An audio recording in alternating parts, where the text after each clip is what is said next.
Hey guys, before we get started on this week's episode, I wanted to let you know about a great new true crime podcast, Crime Capsule. Writer and host Benjamin Morris takes listeners deep into some of history's most compelling crimes. Each episode will provide a unique perspective on true crime as Morris interviews the authors who have written extensively about everything from the Dixie Mafia to the Thibodeau Massacre. Crime Capsule is an evergreen podcast production in partnership with the History Press and Arcadia Publishing, so we will have an endless and diverse catalog of books to explore. From forgotten serial killers to advancements in DNA, I can guarantee you Crime Capsule will have an episode for everyone. If you're looking for a new show to listen to during the holidays, then download Crime Capsule today, wherever you get your favorite podcasts, or on evergreenpodcasts.com. And please, join us every Thursday for new episodes. Crime Capsule. History so interesting, it's criminal.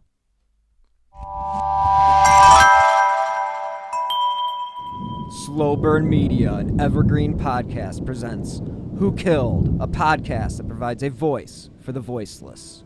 My name is Sergeant Jeremy Piers, the Public Information Officer with the Indiana State Police out of the Lafayette Post. While investigating the murders of Abigail Williams and Liberty German, detectives with the Carroll County Sheriff's Office and the Indiana State Police have uncovered an online profile named Anthony Schatz. This profile was being used from 2016 to 2017 on social media applications, including but not limited to Snapchat and Instagram. The fictitious Anthony Schatz profile used images of a known male model and portrayed himself as being extremely wealthy and owning numerous sports cars. The creator of the fictitious profile used this information while communicating with juvenile females to solicit nude images, obtain their address, and attempt to meet with them. Pictured on your screen, you'll see images of the known male model and images of the fictitious profile sent to the underage females. We have already identified the male in these images that were used by Anthony Schatz. The male in the photo is not the person of interest in the investigation. Detectives are seeking information about the person who created the Anthony Schatz profile. Investigators would like any individual who communicated, met, or attempted to meet the Anthony Schatz profile to contact law enforcement by utilizing the tip email, abbyandlibbytip@cacoshrf.com. Please provide as much information as you possibly can. For example, when you communicated with Anthony Schatz, how you communicated with the profile, what social media applications the account used, and if Anthony Schatz attempted to meet you or obtain your address. If you have saved images or conversations with Anthony Schatz profile, please attach them to your email. Again, if you have any information, please contact law enforcement by utilizing the tip email, abbyandlibbytip@cacoshrf.com. Hello and welcome to episode 144 of Who Killed. I'm your host, Bill Huffman, and this is a Slow Burn Media and Evergreen Podcast production.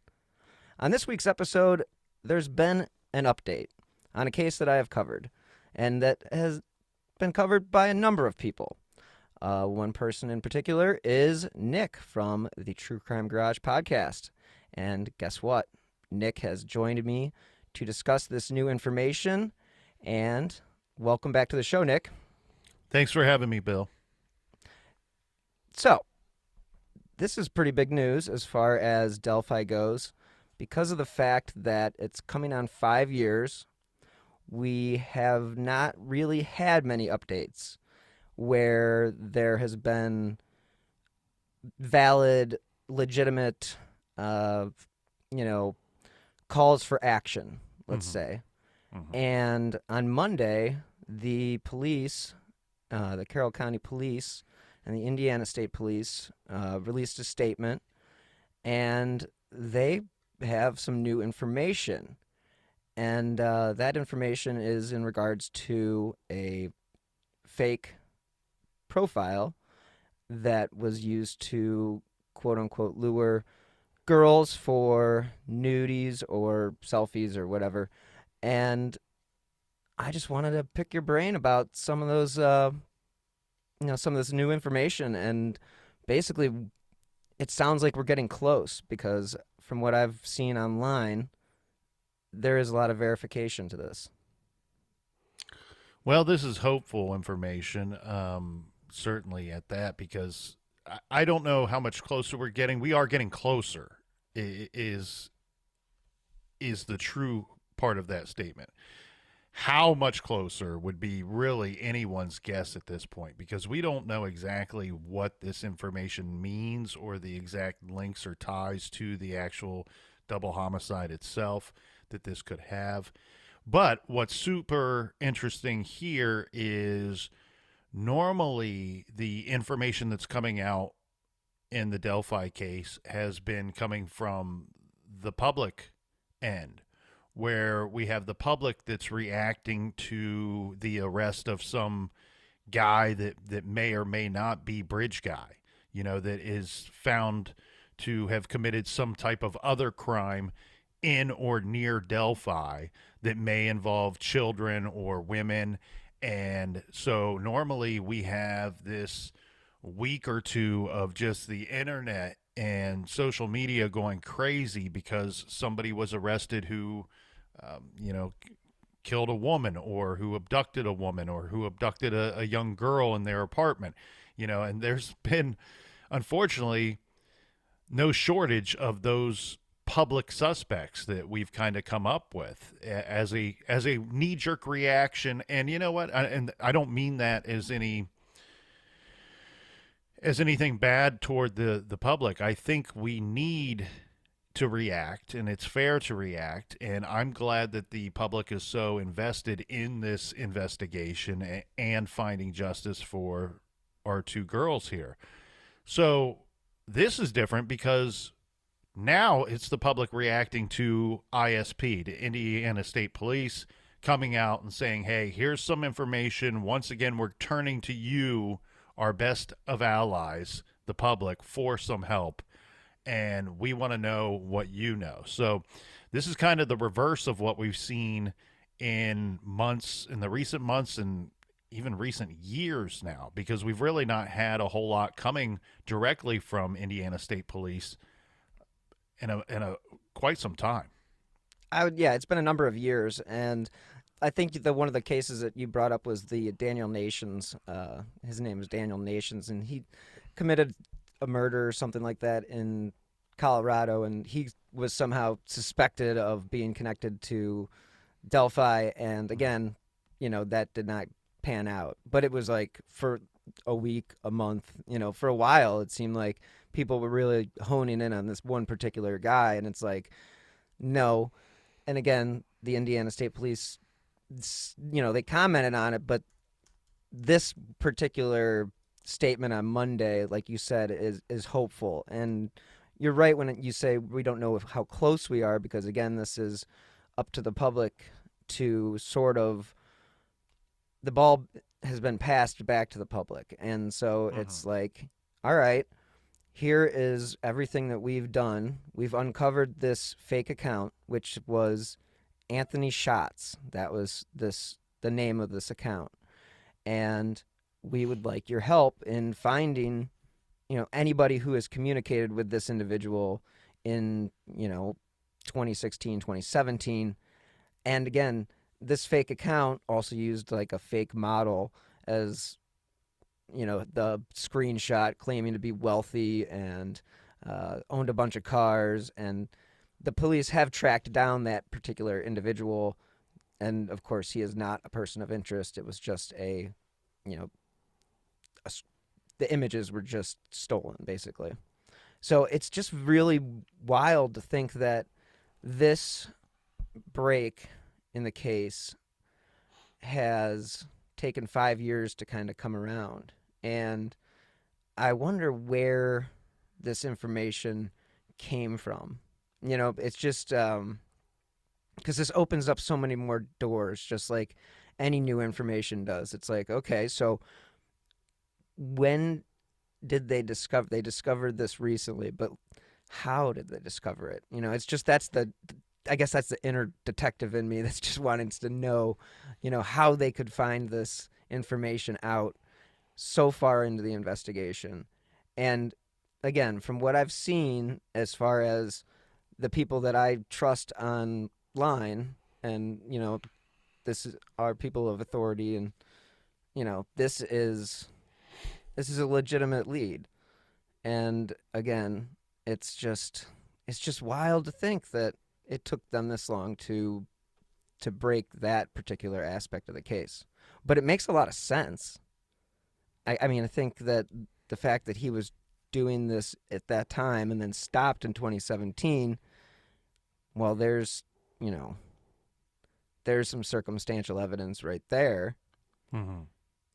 And again, we don't know who this individual is, but it's just, you would think they would be able to track like an ISP or something like that, where everybody leaves a mark as far as, their digital footprint goes.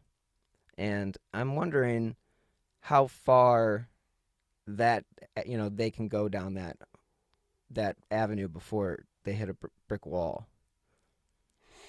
Well, and that's my fear.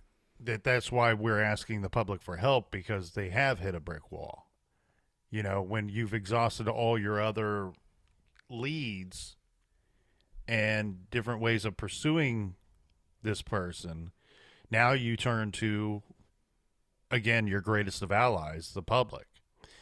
And the thing here, Bill, I have a pretty limited understanding of these different apps and different social media outlets. I'm not a person who utilizes that kind of stuff, which is completely bizarro, because I have a podcast, and that's how a lot of podcasts do most of their advertising and get their listeners.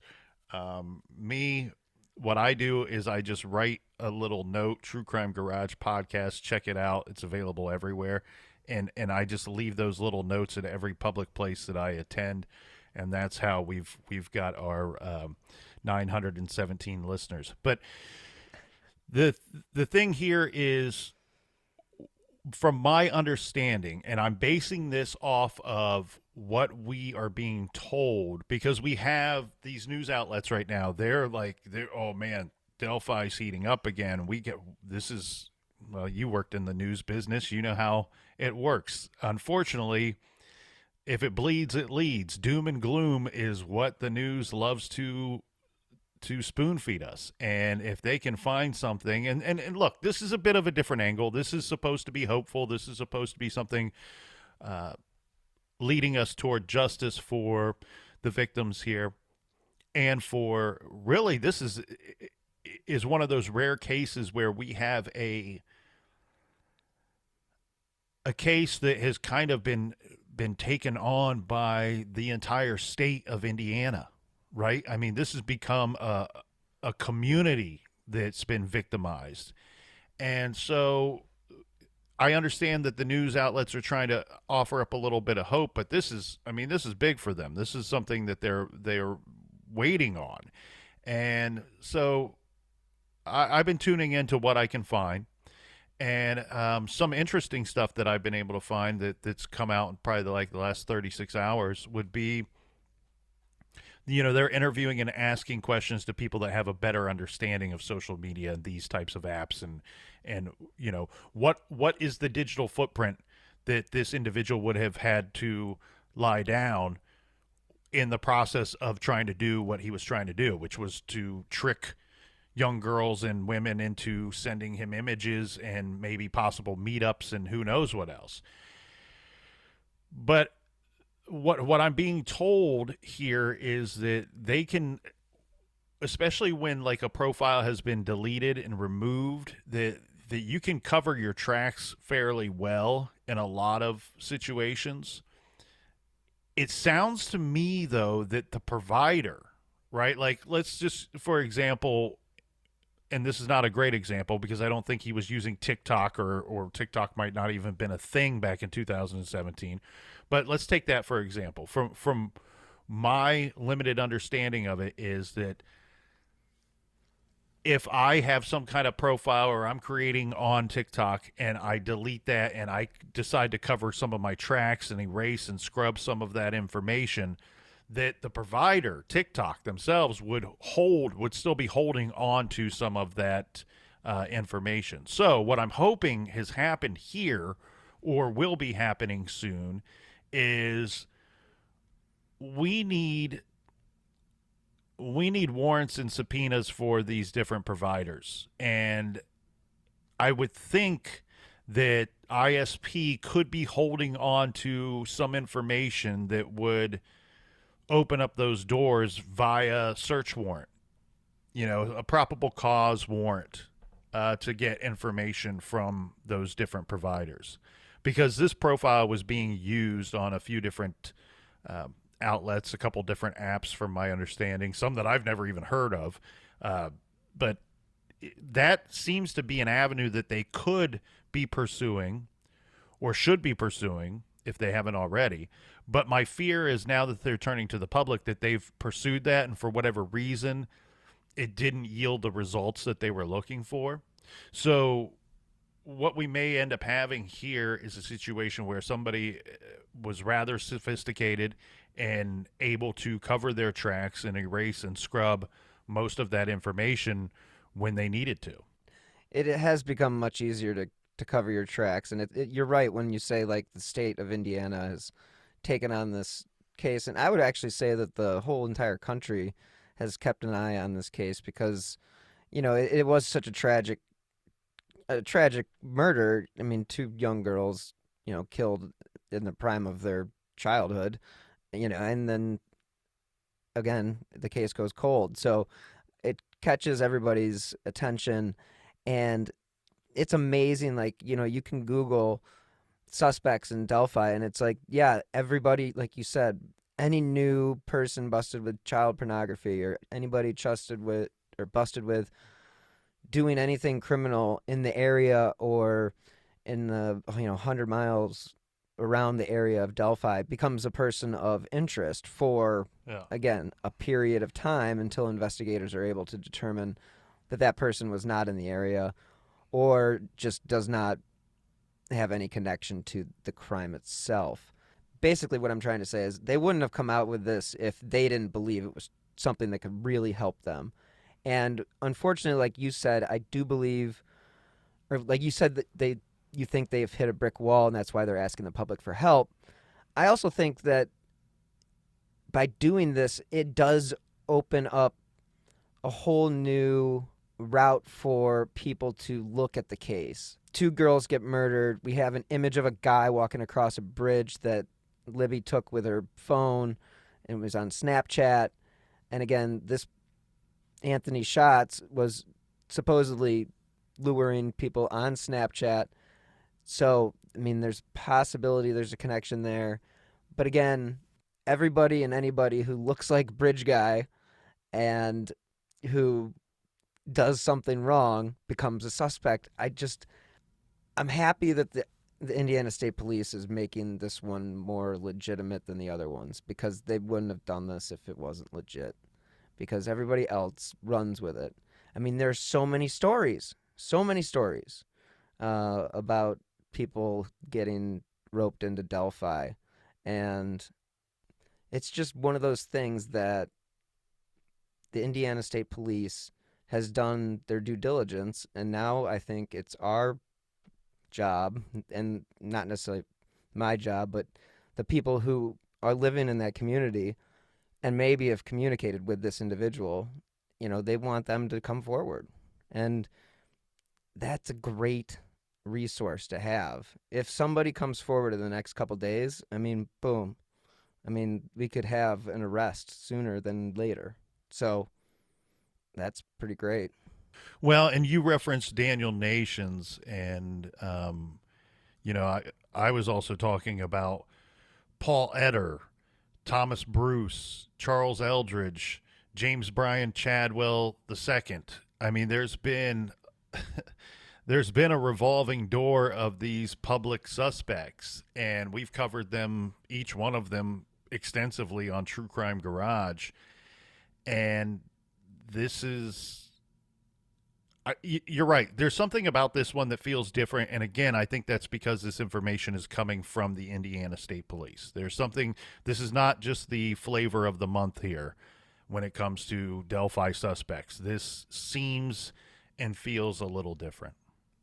Yeah, and again, like you said, this becomes like uh, a feeding frenzy for the local media or any for national media. I mean, it's been covered, but I just looked up, suspects in the Delphi, and again, let's see, this is from WDRB.com, and it says court documents link Indiana man to social media and Delphi murder investigation. That is interesting because this guy is Keegan Anthony Klein of Peru, Indiana, and apparently he had social media accounts related to Anthony Shots. I would assume that if this guy was the guy, they would have already arrested him. So I'm not going to go and say that that's the connection because again, they're running with whatever they've got. So they've got all the reporters chasing down whatever lead comes in. So I'm just going to say wait until you hear it from them. Wait till you hear it from the police until you make a claim like that. If it bleeds, it leads.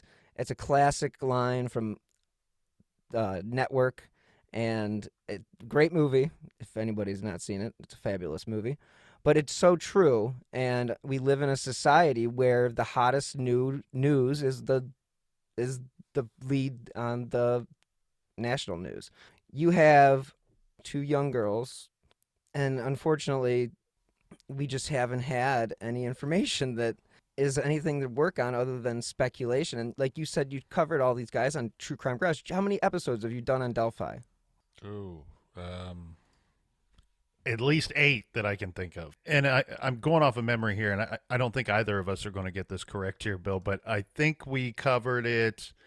It was a February case. We must have covered it in April or May of that year. But, I mean, it was new, and it was ongoing. It was relatively new and ongoing, and I don't know if I know that we certainly weren't the first to cover it. Obviously, there's news outlets that are covering it, and then there was a lot of YouTubers that are putting out 5-minute, 10-minute videos and talk about the case.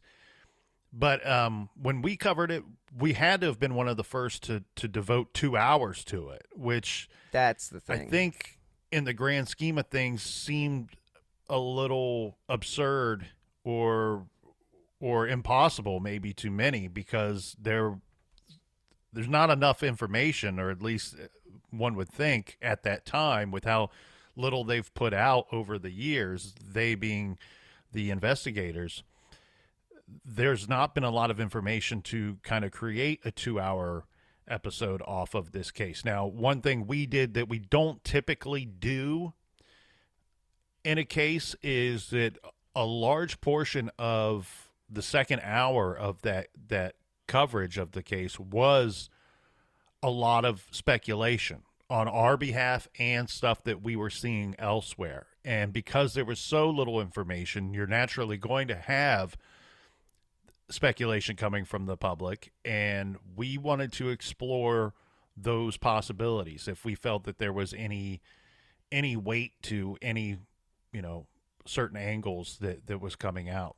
Now, we didn't know at the time that we would be sitting here 4, almost 5 years later, and that the case would be unsolved, and that the case would consume us at True Crime Garage so much so that we would go on to cover it.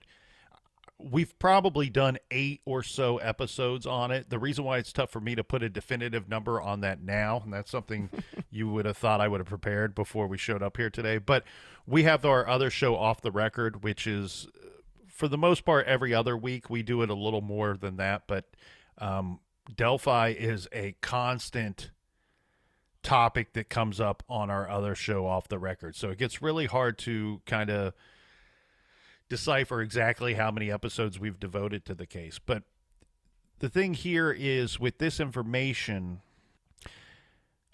again, I'm hopeful, and I do think that this means that they are closer to something. I don't know how much closer they are. I also want to kind of pump the brakes a little bit and remind everybody of a couple things. First of all, protect and serve. They have an obligation. They came across something that in this investigation. That's their words.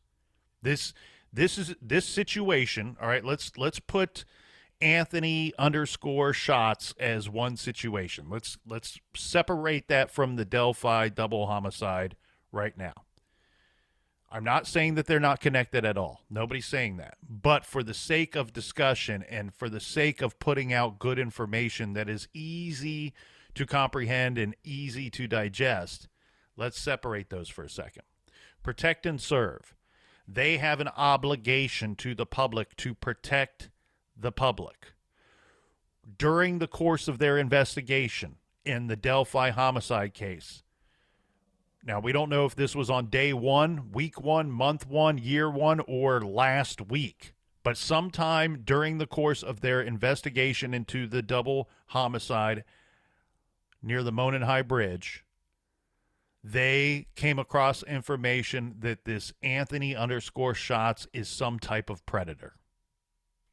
And so they have an obligation to the public to notify the public or to seek out that predator. And it looks to me like they did seek this Anthony underscore shots out, and now they need the public's help. So this could be a situation where they don't have any direct ties from one to the other yet, but they've not eliminated the possibility of there being a direct tie. And regardless if there is or not, this guy or person, whoever they are, is a predator. And the public needs to be aware that there's a wolf out there and he's on the hunt. You're right. Protect and serve. And that is exactly what they're doing. They're bringing the public up to date with information on this predator. And if they worked on this to the point. It says in the opening statements, detectives uncovered this profile. It says, while investigating the murders of Abigail Williams and Liberty German, detectives with the Carroll County Sheriff's Office and the Indiana State Police have uncovered an online profile named Anthony underscore shots.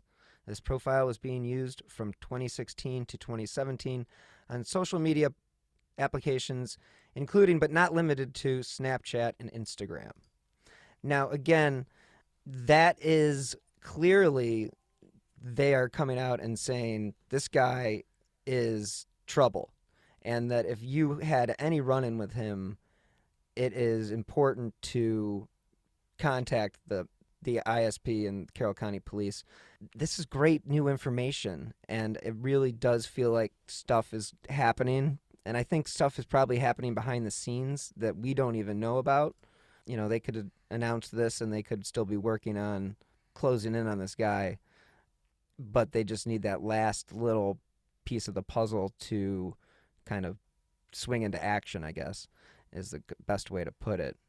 You also wonder, too, if, like, is this a situation where we've taken a look at this thing and we're putting fresh eyes on the Delphi case, and this is something that was either pursued at one point and better leads, or seemingly better leads took them elsewhere in their investigation, and now they're kind of circling back around to this, or now we have fresh eyes on it and somebody's saying, wait, I think we missed an opportunity here with this little nugget of information that we found. What's interesting to me, too, we talk about this, what is this creep's name that you brought up? Which one? The Keegan Anthony? The new creep. Keegan Anthony? He's the flavor of the month. Keegan Anthony Klein. Keegan Anthony Klein. K-A-K.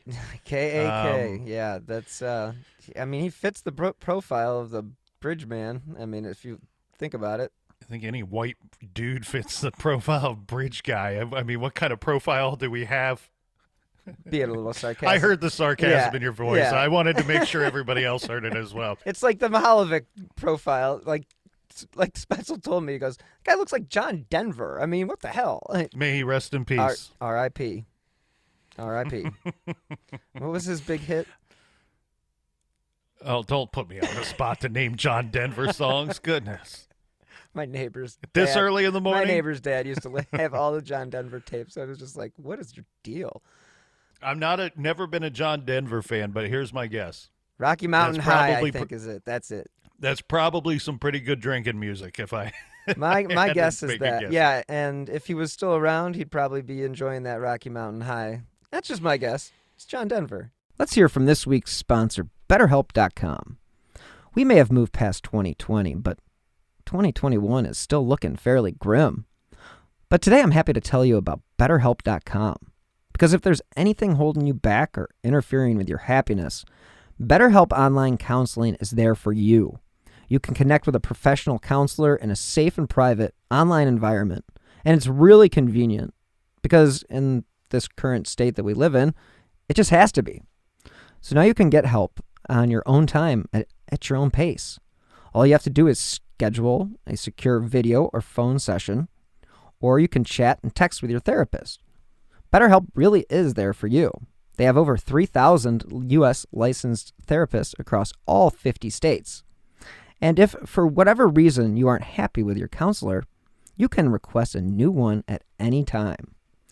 So if you're suffering from depression or anxiety, stress, anger, relationship issues, heck, you're not getting a good night's sleep, or have LGBT matters, or just low self-esteem, they literally have a licensed professional counselor for you. And of course, everything you share is confidential. The thing I like the most is it's actually affordable. And Who Killed listeners get 10% off their first month with the discount code WHO. So why not get started today? Go to betterhelp.com/WHO. All you have to do is fill out a questionnaire to help them assess your needs, and then you get matched with a counselor you'll love. Again, for 10% off, go to betterhelp.com/WHO. All right, we are back. So the thing here that's interesting with the Klein fella, right? Mm-hmm. What we do know is they get information about him based off of serving a search warrant at his father's place in Peru, Indiana, and this would have been I've seen the date. I didn't put anything in my notes here, but it looks to me like this would have been late February of the same year that the girls were killed. So remember early on in this case, there was that the ISP was going crazy, and they were in a good way. They were going crazy in a good way, and they were just serving search warrants left and right for people, that anybody that they had outstanding warrants on, anybody that they had probable cause on for crimes other than Delphi. They're out there serving these warrants, and they're out there knocking on doors and putting people in the back of patrol cars and so on and so forth. This Keegan Anthony Klein fella appears to me to be one of those people that they served some warrants on or put in the back of a patrol car relatively quickly after the Delphi murders. So this would have been like late February of that same year. That's when they start getting information about what he's up to. Okay, this guy's up to no good. He's receiving nude photographs from underage girls via social media because these are things that he's requesting. He's a predator. And look, a little PSA, and I hate that I feel like I live in a society where I have to go out of my way to say this. I think it should go without saying. Don't send anybody any compromising photos of yourself. I don't care if you're a man, woman, or child. What the hell is the benefit to you to do that? Whoever is requesting this is a scumbag. And that man, woman, or child on that end, they're a scumbag.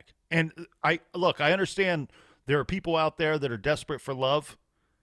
And I understand that sometimes that could be teenagers that are desperate for love. But you know what? What do you have to gain from sending somebody, if they are requesting photos of you like that? Is this somebody you really want to have a relationship with anyway? I don't understand what the goal of the photos is for the person taking them of themselves and then sending them to some random person. It's never. Have you ever met anybody that says, "Oh, how did you and Grandma meet?" Well, I was trolling on social media and looking for some nudies, and she sent me this beautiful photo of her, and then we went to the Olive Garden, and the rest is history. No, it doesn't work that way. And the thing is, too, let's circle back. this is the one time that we get to say, hey, I feel bad for that male model, right? That's not a phrase that is echoed very often. Hey, I was a so model. This poor dude, he's got some photos of himself that, whatever they're being used for, but he's some type of model. And then Anthony underscore shots, the fake Anthony Shots is using this guy's image to claim that he's some wealthy Playboy type and getting girls on social media. Now let's pretend for just a second, Bill, that Anthony Shots really did look like that male model and that he does have Lambos and he has all kinds of money. Let's just assume that person existed. Still, do you want to send him a compromising photo of yourself? No. It makes no damn sense. And here's the thing. Kids, this is when I'm reminded. Like I always try to tell myself, I'm like, man, the youth is smart. The youth is strong. They know what the hell they're doing. And then I see something like this, and these people were tricked. Sometimes kids are stupid. And grow up. Wake up. Don't send compromising photos of yourself to anyone for any reason at all, whether you know them or not. It's never going to end up good for anybody. And the day that we wake up and everybody stops sending these types of photos, underage girls and boys stop sending photos of themselves to others, whether they know them or not, when that stops, guess how many online predators go away? A lot. They're only active because they're getting what they want. Yeah, I mean it's created an avenue for them to exploit underage children. Or adults fall for this shit too. True. It's ridiculous. I mean, it's absolutely true. And I mean, they get blackmailed. They get, whatever you want to call it. And this Keegan Anthony Klein, the reason why it's most definitely not this guy is because he's still in custody for the charges that he was, originally had the search warrant for.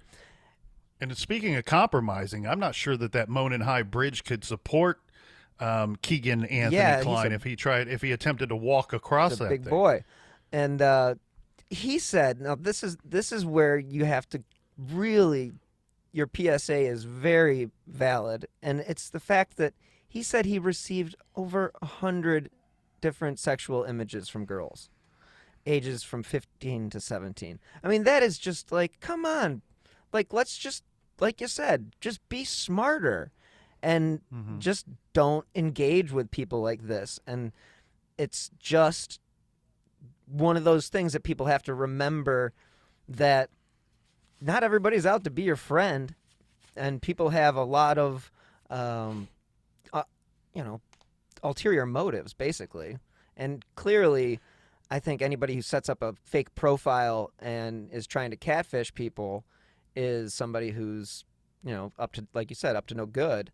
And Anthony underscore Shots, regardless of this Keegan Anthony Klein created the profile or not, the fact that he is in jail at this time, you would think that if he was involved with the murders, he would have been,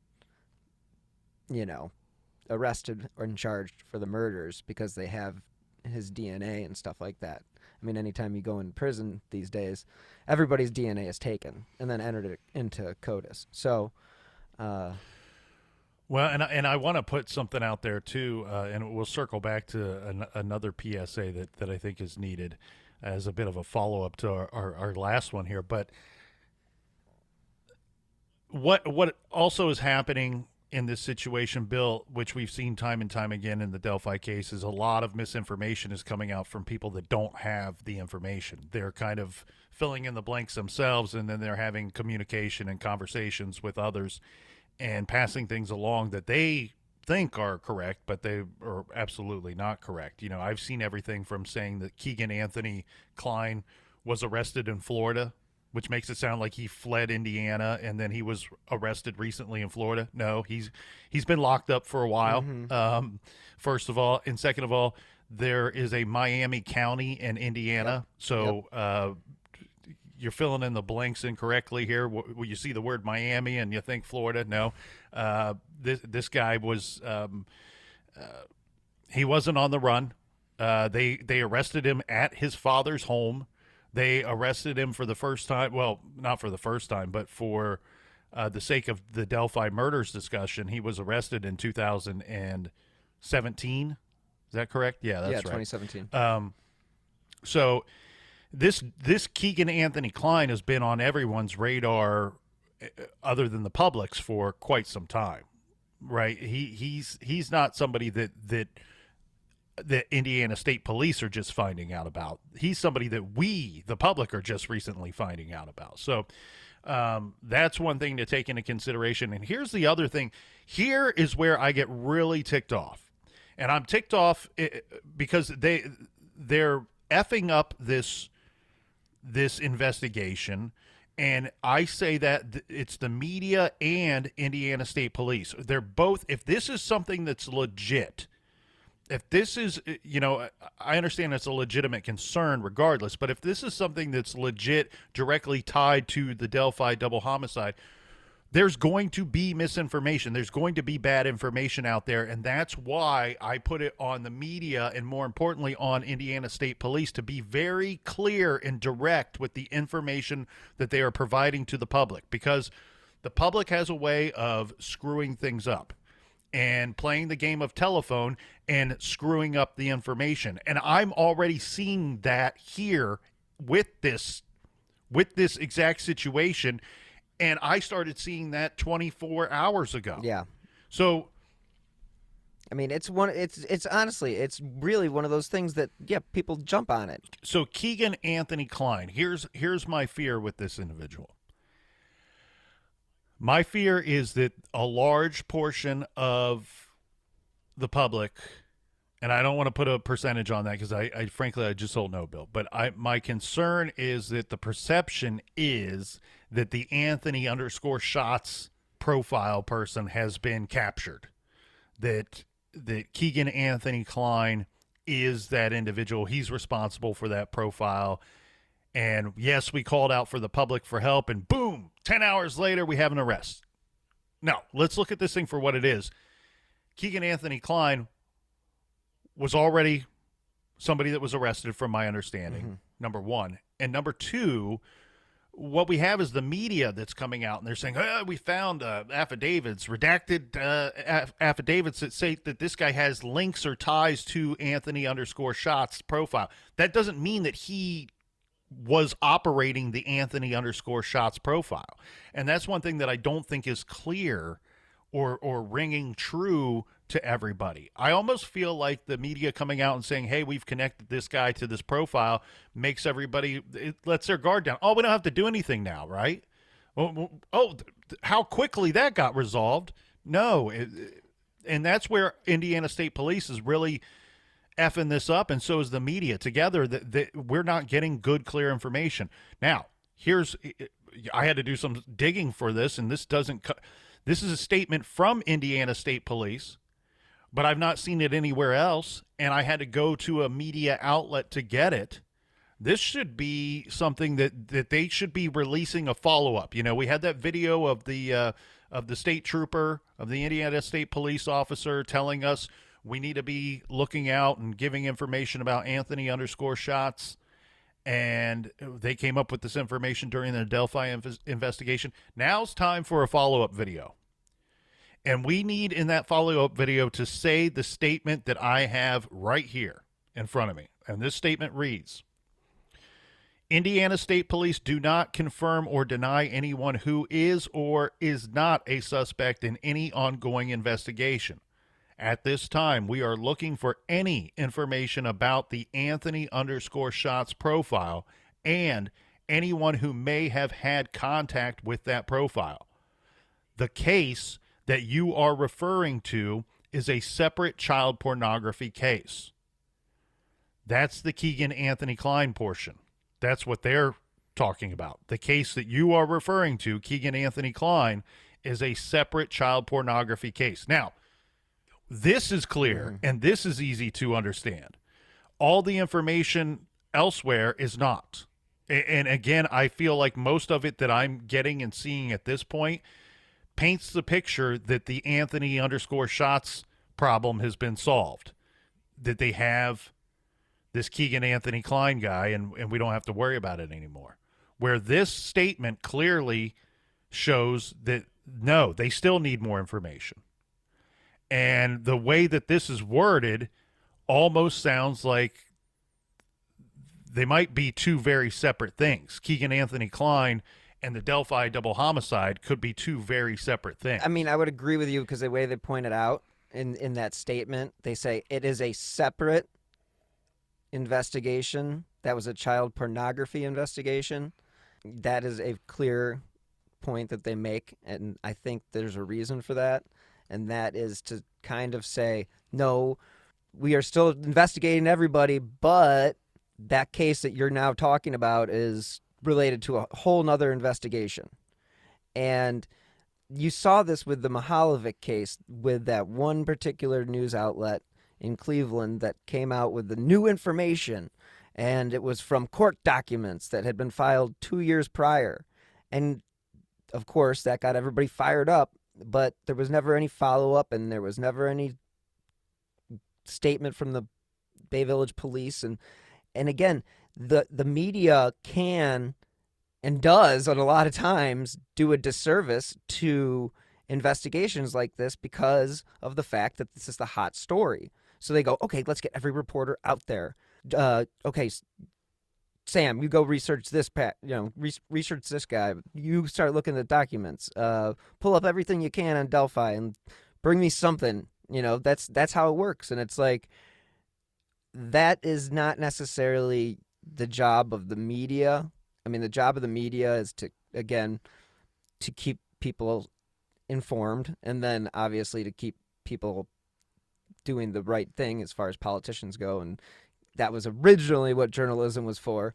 But nowadays, it's clearly a much more money-driven business, and it's troublesome that they can take something like this and run with it and then publish it without necessarily going to the ISP and saying, what about this guy? Or, it's like the ISP now is going to have to answer all these different media requests about certain individuals. What about him? What about him? And it's like, I don't know if they can. I think that's why they put that blanket statement out there that everybody is still a possibility, because they don't want every media outlet to be knocking on their door when they come up with a new piece of information that may not have anything to do with what they released on Monday. And that is where I'm concerned that, just like you are, that if the media is running with the Keegan Anthony Klein aspect, that people are going to be like, oh, well, the public did their job. It's done. It's solved. Yeah. Robert Ressler kind of did that with the Mihalovic case with Billy Strunak, and, people forgot about it for a number of years. And it's just like you hear it from authority and people who put a lot of faith in the media, which you should not, having worked there. Don't. As members of the media ourselves, we're letting you know. Don't trust. Don't trust the media. I mean, don't trust the media. I mean, I'm not trying to, throw us under the bus or anything, but honestly, it's unsubscribe. But honestly, it's like, listen to the authorities. Listen and read between the lines. Technically, what they are telling you, there's more to what they have to say than what they actually are saying. And I think that's the key, is to be able to read what they're not saying. Okay, they're bringing us all this stuff up, but what is it they are leaving out?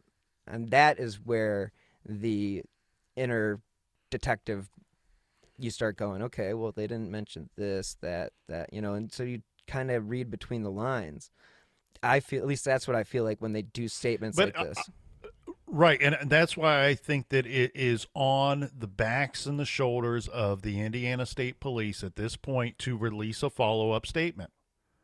And I think that it needs to be clear and concise. And if if we're not to be bothered with this Keegan Anthony Klein individual, then we're not to be bothered with him, and we are to continue our search and continue our efforts to try to help the Indiana State Police with the Delphi double homicide investigation. And so I think it's on their shoulders now to put out a follow-up email or follow-up statement, again, that is clear and as concise as the one that I just read. And because to me, without them doing so, it reminds me of the old phrase, yes, I have no bananas. Right? I mean, it's just kind of a confusing way of delivering what should be a very simple statement. Yeah, and lots can be lost in translation. And I do believe that what the ISP did on Monday was say, let's get everybody working together and figure out who this guy is. And if you have any information, like we've talked before, emailing the tip is probably the best way to go about it. And that email is Abby and Libby tip at cacoshrf.com. And again, that leaves a digital footprint, so they at least will have that on record. But if you do want to call, the phone number is 765-822-3535. And again, they're asking for as much information as you can possibly provide. And they would like to know what form of communication you used to speak with Anthony_Shots. And if you have any saved images or conversations, that is directly from the Indiana State Police. So I think the way that things stand is, let's hope the media doesn't freak out and run with some random guy and then confuse the public into thinking that they have arrested somebody. And let's just hope the public will step up and turn this guy in, because somebody, like in all cases, knows something.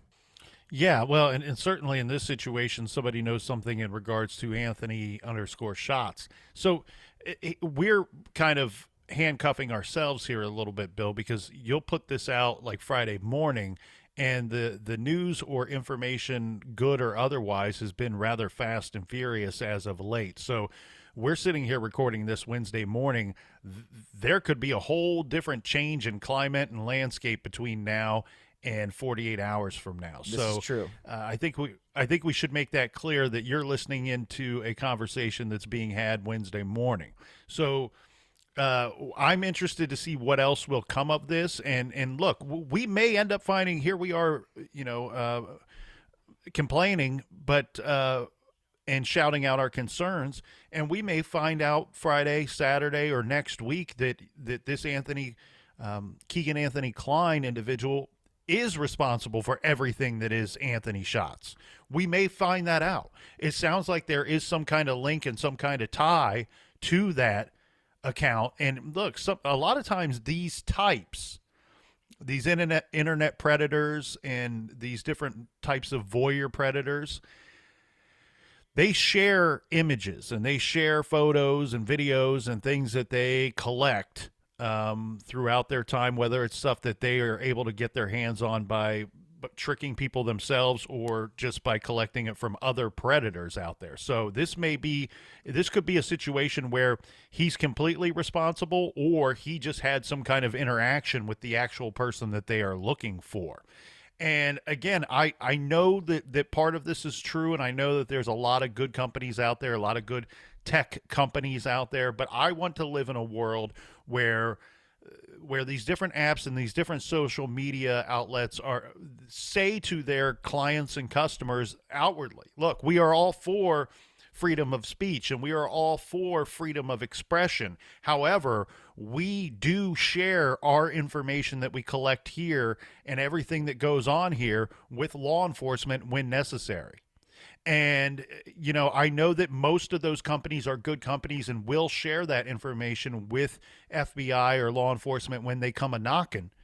But there are some low down companies out there that will get users no matter how they have to, and they won't be on the up and up. So I'd like to live in a world where all those companies are on the up and up. And circling back to the PSA here, this is the more important portion of the PSA. And I said kids are stupid, and there's going to be a lot of parents who, not my kid's smart. Well, yes, I don't mean it that way. There's a lot of brilliant kids out there, and most of them are probably smarter than I am. However, they're children, and they get tricked, and sometimes they're being tricked by pretty savvy adults. Social savvy adults that can trick these children. They're predators for a reason, and unfortunately, the good ones stay out of prison. Right? We have prisons for a reason. The dumb idiot predators, they end up behind bars. The ones that are pretty good at it, they stay out there and continue to victimize people. So I want to throw something on the backs and shoulders of the parents out there. We live in a different time than when I was a child growing up and coming of age in the late 90s. It's a different time now. A conversation, there used to be a conversation between, mom and dad and the son or daughter, or dad and son or daughter, mom and mom, son and daughter, of the birds and the bees and other but even in our time, Bill, there were different social things that needed to be discussed from parent to child, or should have been discussed from parent to child. Currently, nowadays, I think that there needs to be a clear message. We've had so many unclear messages in the last 36 hours. I think there's a time for a clear message from parents to children today that says, look, I understand that we have told you that you're not allowed on certain social media apps. You're not allowed on certain websites. However, any of your online or app activity, even if you're trespassing, if you're going, if you're going to parts where you should not be going, if at any time anybody ever asks you for a video or a picture of yourself or personal information about yourself, please, child, come to me and tell me. All will be forgiven as long as you tell mom or dad that this person is requesting some type of information from you, and let your children know that the person that they think they're talking to may not be the person that they are talking to, and that there might be a game going on and you may not understand the rules, or that there's a game at all. Yeah, and I will say that, and I've mentioned this before, and I don't know if I've actually gone into great detail on it, but even when I was coming of age in the 90s, we're the similar age, I was tricked by a smooth-talking individual who pretended to be a reporter for a local paper, and he tricked me into a 20-minute conversation to talk about running because I was just in the plain dealer for being a local all-star. And this guy spent 20 minutes talking to me, and the only thing that raised a flag was the fact that he asked me what size shoe I wore.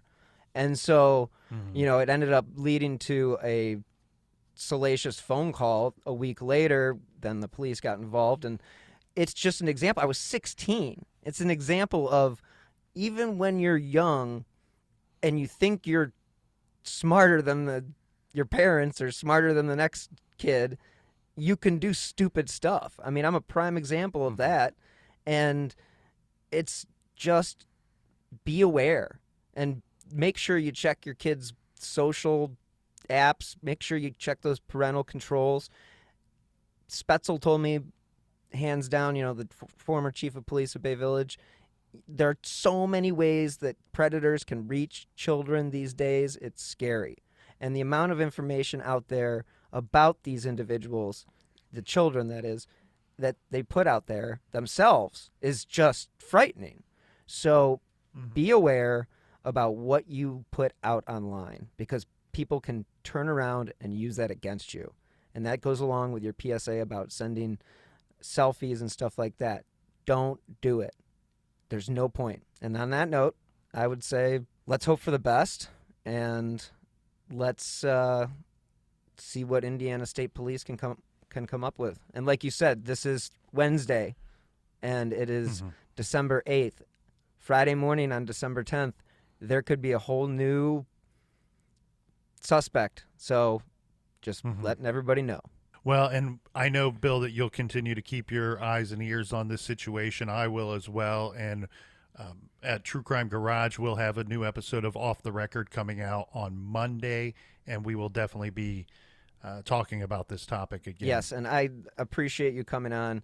And again, when I say look for verification from trusted sources, I look at Kelsey German's tweets, and when she's tweeting about this, then I know that there's some serious activity going on. And again, she has been on the show many times, and appreciated that when I interviewed her, and can only hope for closure for her, for Abby's family, for the whole town at Delphi.